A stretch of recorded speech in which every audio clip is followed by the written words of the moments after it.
Киевде Кырымдан да буюк адлы кино тақдим олып кечті серджелерге Кырымның мешур шахаслары ақындаки 10 фильмден 2 данясы көстерілді. Бекер Чобанзаде ве Исмаил Гаспринский ақында екені бақмақ үшін пек чоқ адам келді.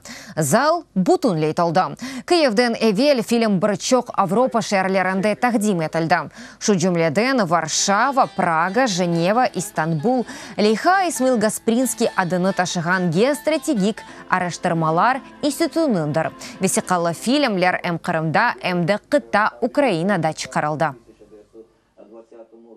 Yani mında aslında bu terbiye koşulmak benim için pek mühim çünkü bu gibi insanlar yani İsmail Bey Gaspralı ve Bekir Çobanzade Kırım Tatar halkı için mühim bir insanlar, onlar tarihte kalan insanlar. Tedbirler aslında mında olmalı çünkü bizim yaşlarımız yani mında okuy ve mında bilgi ala ve tek yani o zenat boyunca bilgilerini değil de aslında Kırım Tatar halkı hakkında bilgilerini almak кереклер.